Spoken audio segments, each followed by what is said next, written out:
ಇದು ಸಚಿವರು ಹೇಳುವಂಥ ಮತ್ತು ಅಂತ್ಯಕ್ರಿಯೆಯಲ್ಲಿ ಭಾಗಿಯಾಗಲಿರೋ ಪ್ರಧಾನಿ ನರೇಂದ್ರ ಮೋದಿ ಅವರು ಕೂಡ ಅಂತ್ಯಕ್ರಿಯೆಯಲ್ಲಿ ಭಾಗಿಯಾಗ್ತಾರೆ. ಸಿಂಗ್ ಅಂತ್ಯಕ್ರಿಯೆಯಲ್ಲಿ ಪ್ರಧಾನಿ ನರೇಂದ್ರ ಮೋದಿ ಭಾಗಿಯಾಗ್ತಾರೆ ಅನ್ನುವಂಥ ಮಾಹಿತಿ ಲಭ್ಯವಾಗ್ತಾ ಇದೆ. ಪ್ರಧಾನಿ ಮೋದಿ ಹಾಗೂ ರಾಷ್ಟ್ರಪತಿ ಮುರ್ಮು ಅವರು ಕೂಡ ಭಾಗಿಯಾಗ್ತಾರೆ. ನಿಗಮ್ಬೋಧ್ ಘಾಟ್ನಲ್ಲಿ ಸಿಂಗ್ ಅಂತ್ಯಕ್ರಿಯೆ ನಡೆಯುತ್ತೆ. ಸಿಖ್ ಸಂಪ್ರದಾಯದಂತೆ ಅಂತ್ಯಕ್ರಿಯೆ ಆಗುತ್ತೆ. ಕೆಲವೇ ಕ್ಷಣಗಳಲ್ಲಿ ಮನಮೋಹನ್ ಸಿಂಗ್ ಅಂತ್ಯಕ್ರಿಯೆ ಆರಂಭವಾಗುತ್ತೆ. ಈಗಾಗಲೇ ಅಂತಿಮ ಯಾತ್ರೆ ಶುರುವಾಗಿದೆ. ಅಂತ್ಯಕ್ರಿಯೆಯಲ್ಲಿ ಪ್ರಧಾನಿ ನರೇಂದ್ರ ಮೋದಿ ಹಾಗೂ ರಾಷ್ಟ್ರಪತಿಗಳು ಕೂಡ ಭಾಗಿಯಾಗ್ತಾರೆ ಅನ್ನುವಂಥ ಮಾಹಿತಿ ಲಭ್ಯವಾಗ್ತಾ ಇದೆ. ಸಿಂಗ್ ಅಂತ್ಯಕ್ರಿಯೆಯಲ್ಲಿ ಭಾಗಿಯಾಗಲಿರುವಂಥ ಪ್ರಧಾನಿ ನರೇಂದ್ರ ಮೋದಿ ಸಹಜವಾಗಿಯೇ ಸಾಕಷ್ಟು ಲೆಕ್ಕಾಚಾರಗಳಿರುತ್ತೆ. ಈ ಲೆಕ್ಕಾಚಾರಗಳಲ್ಲಿ ಅನೇಕರು ಭಾಗಿಯಾಗಬಾರ್ದಾ, ಪೊಲಿಟಿಕಲಿ ಸಾಕಷ್ಟು ವೈರುಧ್ಯಗಳಿರುತ್ತೆ. ಆದರೆ ಇದೆಲ್ಲವನ್ನು ಮೀರಿ ಡಾಕ್ಟರ್ ಸಿಂಗ್ ಅವರು ದೇಶದ ಪ್ರಧಾನಿಯಾಗಿದ್ದರು ಅನ್ನುವಂಥದ್ದು ಕೂಡ ಅಷ್ಟೇ ಮಹತ್ವ ಮತ್ತು ಉಲ್ಲೇಖನೀಯ. ಹೀಗಾಗಿ ಪ್ರಧಾನಿ ನರೇಂದ್ರ ಮೋದಿ ಅವರು ಕೂಡ ಈ ಒಂದು ಅಂತ್ಯ ಸಂಸ್ಕಾರದಲ್ಲಿ ಭಾಗಿಯಾಗ್ತಾ ಇದ್ದಾರೆ. ಇನ್ನೇನು ಕೆಲವೇ ಹೊತ್ತಿನಲ್ಲಿ ನಿಗಮ್ಬೋಧ್ ಘಾಟನ್ನು ತಲುಪ್ತಾ ಇದ್ದಾರೆ. ದೃಶ್ಯಗಳಲ್ಲಿ ನೋಡ್ತಾ ಇದ್ದೀರಾ, ಎಲ್ಲ ರೀತಿಯಂಥ ತಯಾರಿಗಳು ಆರಂಭವಾಗಿದೆ.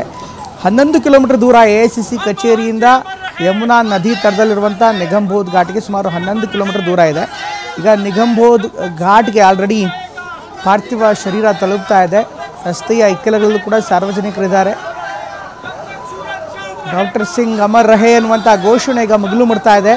ಇನ್ನೊಂದು ಕೆಲವೇ ಹೊತ್ತಿನಲ್ಲಿ ಅಂತ್ಯ ಸಂಸ್ಕಾರ ನಡೆಯುವಂಥ ಸ್ಥಳಕ್ಕೆ ಡಾಕ್ಟರ್ ಸಿಂಗ್ ಅವರ ಪಾರ್ಥಿವ ಶರೀರ ಬಂದು ತಲುಪುತ್ತೆ. ಎಲ್ಲ ನಾಯಕರು ಈಗಾಗಲೇ ಆ ಪಾರ್ಥಿವ ಶರೀರದ ಹಿಂದೆ ಸಾಗ್ತಾ ಇದ್ದಾರೆ. ವಾಹನಗಳಲ್ಲೂ ಬರ್ತಾ ಇದ್ದಾರೆ.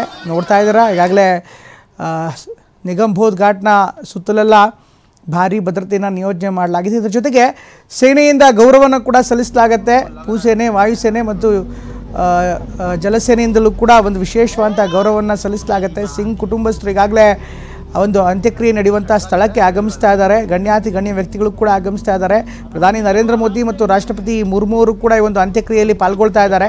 ಹೀಗಾಗಿ ಸಹಜವಾಗಿ ಭದ್ರತೆ ಇನ್ನಷ್ಟು ಭಾರೀ ಪ್ರಮಾಣದಲ್ಲಿರುತ್ತೆ. ಜೊತೆಗೆ ಸಕಲ ಸರ್ಕಾರಿ ಗೌರವಗಳೊಂದಿಗೆ ಒಂದು ಅಂತಿಮ ವಿದಾಯ ಸಲ್ಲಿಸುವಂಥ ನಿಟ್ಟಿನಲ್ಲಿ ಎಲ್ಲ ಸೇನಾ ಗೌರವಗಳನ್ನು ನೀಡುವಂಥ ನಿಟ್ಟಿನಲ್ಲಿ ಈಗಾಗಲೇ ಸಿದ್ಧತೆಗಳನ್ನು ಮಾಡಿಕೊಳ್ಳಲಾಗ್ತಾ ಇದೆ.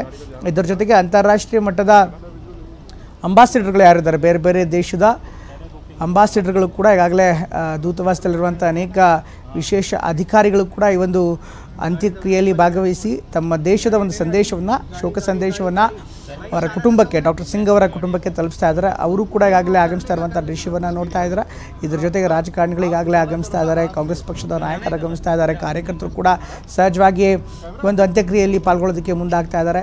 ಎಲ್ಲ ರೀತಿಯಾದಂಥ ಸಿದ್ಧತೆಗಳಾಗಿವೆ. ಪ್ರಮುಖವಾಗಿ ವಾಯುಸೇನೆ ಮತ್ತು ಈಗಾಗಲೇ ಜಲಸೇನೆ ಏನಿದೆ ಅವರೆಲ್ಲರೂ ಕೂಡ ಎಲ್ಲ ಸಿದ್ಧತೆಗಳನ್ನು ಮಾಡಿಕೊಂಡಿದ್ದಾರೆ. ವಿಶೇಷವಾದಂಥ ಗೌರವವನ್ನು ಸಲ್ಲಿಸೋ ನಿಟ್ಟಿನಲ್ಲಿ ಹಾಗೂ ಸರ್ಕಾರಿ ಗೌರವವನ್ನು ಸಲ್ಲಿಕೆ ಮಾಡೋ ನಿಟ್ಟಿನಲ್ಲಿ ಈಗ ತಯಾರಿ ನಡೀತಾ ಇದೆ. ಡಾಕ್ಟರ್ ಸಿಂಗ್ ಅವರ ಪಾರ್ಥಿವ ಶರೀರ ನಿಗಮ್ಬೋಧ್ ಘಾಟ್ ತಲುಪ್ತಾ ಇದ್ದಂತೆ ಸೇನಾ ಸಿಬ್ಬಂದಿಗಳು ಆ ಪಾರ್ಥಿವ ಶರೀರವನ್ನು ಹೊತ್ತೊಯ್ದು ಅಂತ್ಯಕ್ರಿಯೆ ನಡೆಯುವಂಥ ಸ್ಥಳದಲ್ಲಿ ಅವರ ಕ್ಯಾಬಿನ್ ಏನಿದೆ, ಪಾರ್ಥಿವ ಶರೀರ ಇರುವಂಥ ಒಂದು ಕ್ಯಾಬಿನ್ ಇದೆ, ಅದನ್ನು ಅಲ್ಲಿ ಸ್ಥಾಪನೆ ಮಾಡ್ತಾರೆ. ಅದಾದ ಬಳಿಕ ವಿಧಿವಿಧಾನಗಳ ಯುಕ್ತವಾಗಿ